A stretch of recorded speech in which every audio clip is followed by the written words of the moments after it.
السلام عليكم. مستعدين النهاردة نسمع القصة الجديدة؟ يلا بينا. بس قبل ما نبدأ ما تنسوش بعد ما تسمعوا القصة تدعموا الحلقة والقناة بلايك وكومنت وشير واشتراك بالقناة وتفعيل زر الجرس على الكل عشان يوصل لكم مني أشعار بكل ما هو جديد. ودلوقتي يلا بينا نسمع مع بعض أحداث القصة.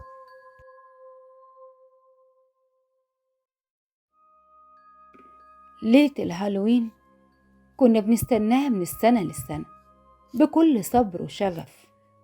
كنا 3 ولسه 3، كارما وملك وأخيرا وعد. أنا يعني في بداية المراهقة بتاعتنا كنا عندنا تقريبا 17 سنة. 17 سنة عدوا من عمرنا. كنا مشاغبين قوي، مش بنسمع الصح غير بعد تكرير الغلط على الأقل 10 مرات. فضوليين جدا، بنحب الجديد والمختلف، وبرضه بنحب الرعب. عندنا فضول غريب ناحية أي شيء مرعب أو تابع للعالم الآخر. وليلة الهالوين كانت متعة لينا. كنا بنحب تقاليدها وطقوسها. كنا عايشين برا في لندن، والاحتفال بالليلة دي كانت هناك حاجة طبيعية. لكن من أول اليوم وأنا عارفة إن الليلة دي هتكون مختلفة، مش هتكون زي أي ليلة هالوين عدت علينا في طفولتنا لحد دلوقتي. على المغرب كده كنا جهزنا الحاجات، يعني لبس الساحرات اللي هنتنكر بيه، الكيس اللي هنحط فيه الحلوى اللي هناخدها من الجيران. صحيح احنا كبرنا على الحاجات دي، لكن الشارع كله عارف اننا زي الاطفال في تصرفاتنا، فما فيش مشاكل لو ادونا شوية حلوى. خلصت لبس ومكياج وخرجت. كانت ملك وكارما واقفين مستنيني. احنا ال3 لابسين شبه بعض، عباية سودا وشعر منكوش، طاقية الساحرة المثلثة، ومكياج مخيف وقبيح. كنا شبه المشعوذات فعلا. وطبعا ما ننساش المكنسة الغبية اللي تشبه مكنسة الساحرات. أنا هنطير بيها يعني. بصينا لبعض وضحكنا على منظرنا. ملك قعدت تعمل أصوات مخيفة وتضحك شبه الساحرات الشريرة وتعمل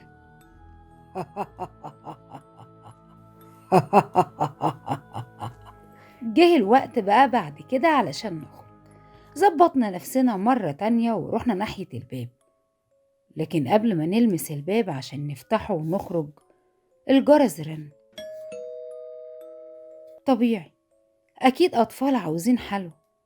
فتحت الباب ومعايا سلة فيها كعك ومصاصات وأنواع مختلفة من الحلوى والسكاكير. لقيت 3 بنات صغيرين واقفين على الباب لابسين زينا بالظبط. كارما بصت لملك ورجعت بصت لي وبعدين قالت لهم: لبسكم حلوة قوي يا بنات، شبه لبسنا. واحدة اتكلمت من غير ما ترفع وشها وقالت: عارفين يا كرم.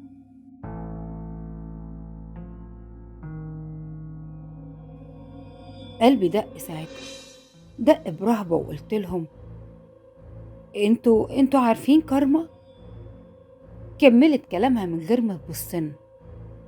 احنا عارفينكم كلكم يا وعد، انتي وملك وكرمة جايين علشانكم ولابسين شبهكم الليلة دي، مش زي اي ليلة عدت عليكم.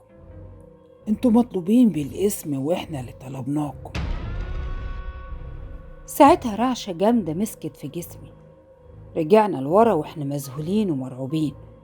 لقينا البنات بصت لنا وقعدوا يضحكوا ويقولوا: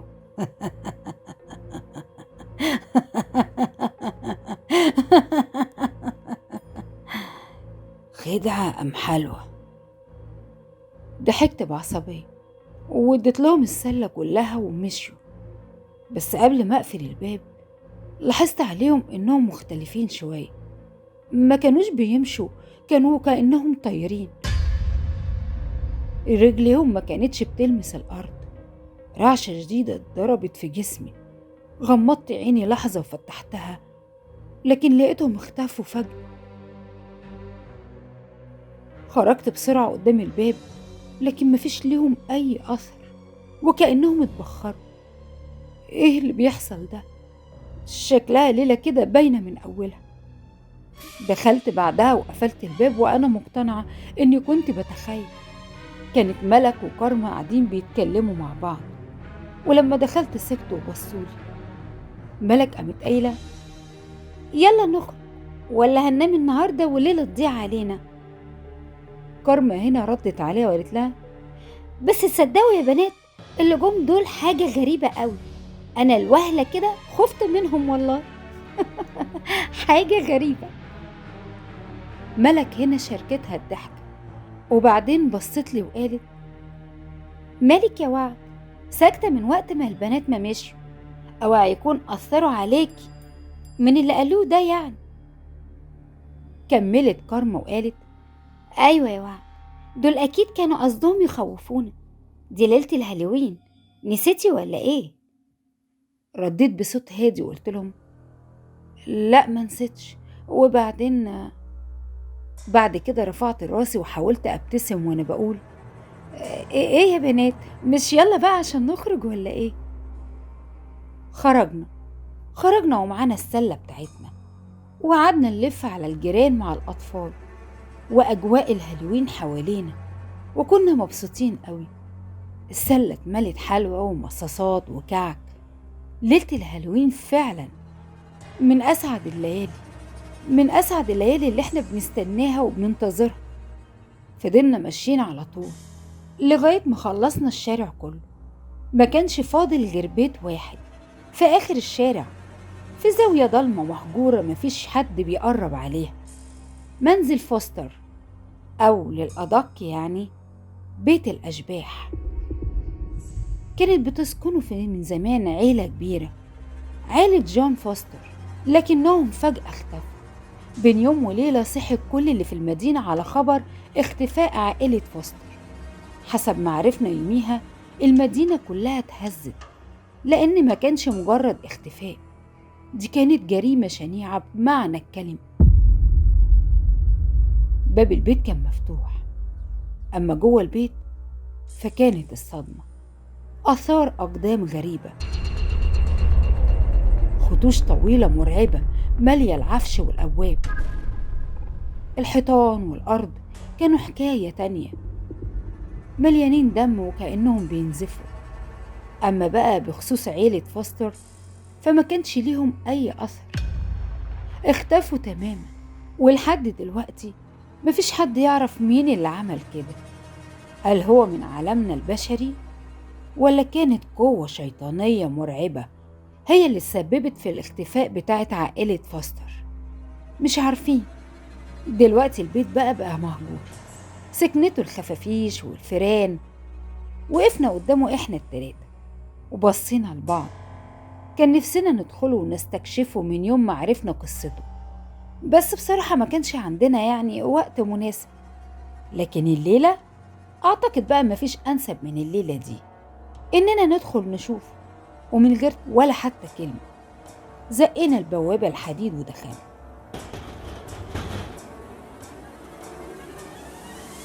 الحوش كان ضلمة، مفيش غير نور القمر فوقنا هو اللي منور شوية. اتقدمنا ناحية باب البيت والحماس والفضول مالينا، لكن كمان كان في إحساس تاني بيتسل وبيتشعب جوانا. إحساس بالخوف، بالرهبة، بالرعب من اللي احنا داخلين ومقربين عليه. لما وقفنا قدام الباب حسيت إن في حد بيراقبنا. رفعت راسي بسرعة ناحية الشباك وشفتها.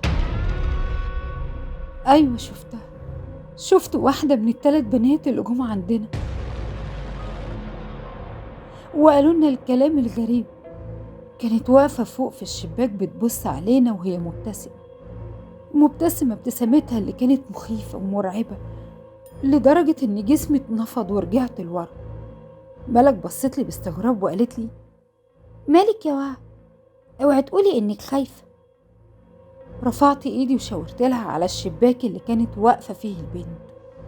بص فوق، البنت الصغيرة اللي جت عندنا النهاردة. رفعوا راسهم ناحية ما كنت بشاور، بس ما كانش في حاجة. الشباك كان مضلم، وإزازه كان مكسور والستارة بتاعته بترفرف لبره بطريقة مخيفة، وكأن في هوا شديد بيحركها. كارما قالت لي: فين البنت؟ مش شايفة حاجة. رفعت ايدي لراسي وقلت لها: كنت بخوفكم. ايه في ايه؟ ملك هنا بصت لي وقالت لي: طيب يلا يا فالحة انت وهي، خلونا ندخل ونستكشف البيت من جوه. دخلت معاهم وانا حاسة بقلق وخوف غريب، وقعدت اسأل نفسي: هل انا تخيلت البنت ولا ايه؟ شكلها مأثرة معايا قوي. البيت من جوه كان مخيف، ضلمة ومليان تراب وآثار الخطوش والدم لسه مالية الأرض، حتى الحيطان الدم كان عليهم لونه بقى أسود. الجو مقبض ومخيف، ريحته كانت تشبه ريحة الموت. كل واحدة فينا شغلت الكشاف بتاع الفون بتاعها، وقعدنا نتمشى في البيت. الأرض الخشبية من تحتينا كانت بتعمل صوت مخيف لما بندوس عليها. تقريبا ده بسبب الزمن، وإن البيت قعد فترة كبيرة مش مسكون. لما قربنا من السلم الداخلي للبيت حسينا بحركة ورانا. تلفتنا كلنا بسرعة لكن ما شفناش حاجة. رفعنا راسنا تاني ناحية السلم، وهنا شفنا ال3 بنات كانوا واقفين فوق على أول درجة من السلم، ماسكين ايد بعض ولابسين فساتين بيضة عليها بقع دم، وكانوا مبتسمين لينا ابتسامة مخيفة. أما عيونهم بقى فكانت سودة مجوفة مرعبة، شبه عيون الجثث في أفلام الرعب. وفجأة صرخوا صرخات حسيناها بتخترق عقولنا من الفزع والرعب اللي احنا كنا فيه. صرخنا احنا كمان، حاولنا نجري لكن ما قدرناش، كانوا وكأن في أيادي خفية ماسكة رجلينا. صرختنا عليت والرعب اللي جوانا زاد، والبنات قربوا مننا وعملوا دايرة حوالينا، قعدوا يدوروا حوالينا وهم بيرددوا بصوت مخيف ومرعب: جيت عندنا بإرادتنا، لكن مش هتخرجوا غير بإرادتنا. نحن من طلبناكم وأنتم من قدمتم في هذا البيت منفاكم. في هذا البيت سيكون مرقدكم، فلا تحاولوا الاستغاثة، فلن تنالوا غير سرعة نيل أرواحكم.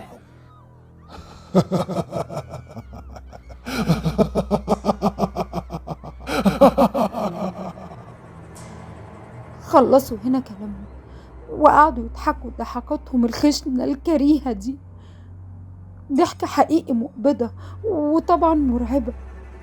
مع كل ضحكة بتطلع كنا بنحس ان حيطان البيت بتتهز، هاي الخطوش بدأت تزيد والدم بدأ ينزل، كان لونه اسود لزج بدأ يطلع من الشقوق في الأرض. المكان بقت ريحته دموية ومقرفة. احنا خايفين، احنا خلاص هنموت. صوت صريخ وعياط وأنين ملا المكان، كان الصوت وكأنه صادر من الهواء نفسه. صرخنا وصرخنا زاد، والبنات قربوا مننا أكتر لدرجة إنهم خلاص لزقوا فينا. وهنا سمعنا صوت غريب بيشبه الزحف، في شيء بيزحف وبيقرب مننا. ما كناش شايفين حاجة، تليفوناتنا فصلت مننا والكشافات طفت، لكننا حسينا بحركة تانية، حركة حوالينا غريبة، في شيء تقيل ومرعب بيقرب مننا. حسينا البنات بدأوا يبعدوا شوية بشوية، وصوت الزحف والحركة بيقرب وبيزيد أكتر.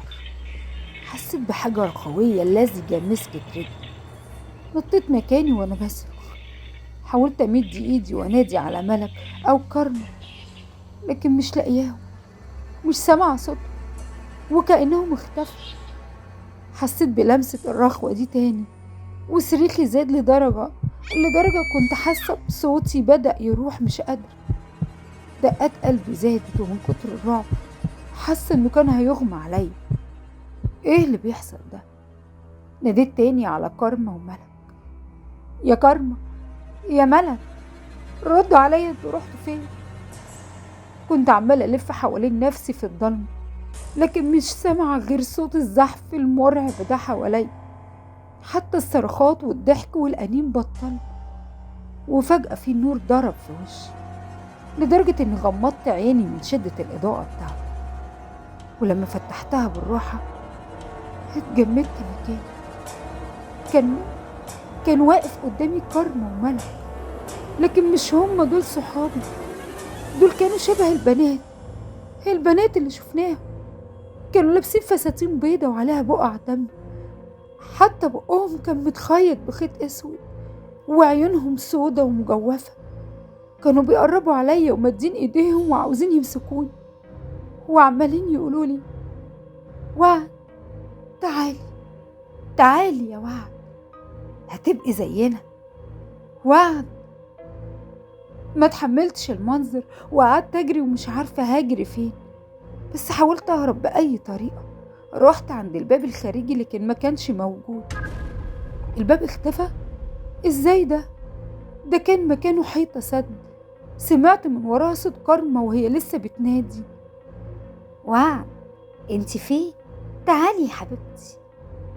جريت وطلعت على السلم الداخلي، وقبل ما اوصل لقيت واقف فوق كيان مرعب. كان عبارة عن واحدة نايمة على الأرض وبتزحف زي التعابين. شعرها طويل ونازل على وشها، ضوافرها سودة ومتكسرة، وفستانها الأبيض مليان بقع دم. لقيتها نايمة على أول سلمة وبتبصلي وكأنها كانت مستنياني.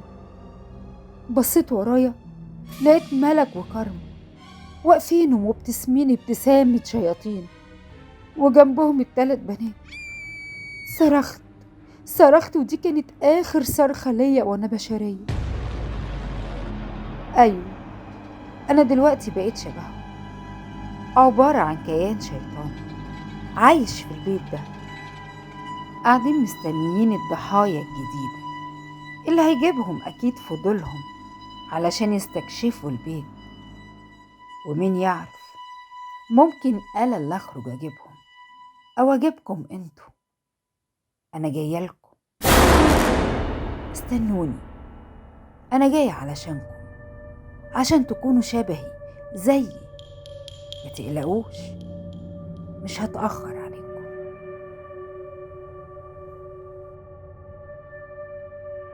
لحد هنا خلصت معانا أحداث قصة اليوم. القصة للكاتبة الواعدة ميرنا أشرف. كل التحية والشكر ليها على كتابتها الرائعة لأحداث قصة النهاردة.